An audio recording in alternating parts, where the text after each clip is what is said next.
কাবাডি কাবাডি কাবাডি কাবাডি কাবাডি আজকে সকালবেলা উঠটা ঘুমতন কাবাডি খেলা দেখার লেগে উঠছিলাম রে ভাই। আর্জেন্টিনা বনাম চিলির খেলা দেখতে উড়ি নাই। আর্জেন্টিনা টান টান উত্তেজনা খেলা থাকবো, গোলের পর গোল দিব।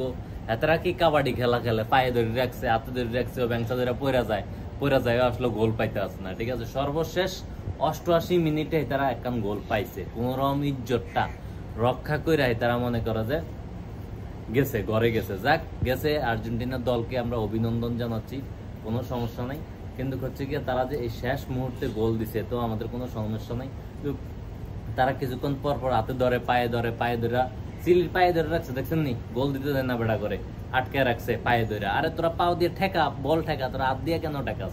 ধরস এখন কারে কইতা মার হেতারা ব্রাজিলের পিছনে উডি পড়ি লাগছে।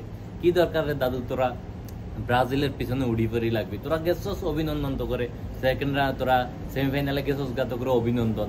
এতে তো আমরা কোনো অখুশি না, আমরা খুশি। তোরা কি লেগে এরকম করতে আসছিস? ঠিক আছে, তোরা হাতে পায়ে ধরে রাওস, এরপরে কতক্ষণ পর ব্যাংসা ধরে পড়া যায়। আরে এনে শেষ। কিন্তু গোল তো প্লান্টিক তো দাদুঘর আজকে দিতেছে না। আজকে বুঝ জ্বালাইছে, প্লান্টিক দিলে আজকে কাম হইব না, এরকমই শুরু করছে আজকে। কি আর কম হয়ে থাকবো অবস্থা। ঠিক আছে, হাতে পায়ে দইরা 88 মিনিটে এখন গোল দিছে। তারপর দিছে ভাই, আবারও অভিনন্দন জানাই। তারপর তো ওই যে ব্রাজিল হলুদ বাহিনীর পিছনে লাগিস না রে দাদু, দরকার নাই। এত 8-10 কাপ আছে, তোকে আসেনি, তোরা কাপ নে নিহুরা এর লাগ। যাক, এই কাবাডি খেলা সামনের খেলা, কাবাডি দেখার লেগে আমরা বহুত অপেক্ষায় ওদের আগ্রহে বসে আছি। সবাই আসেন কাবাডি খেলা দেখার জন্য।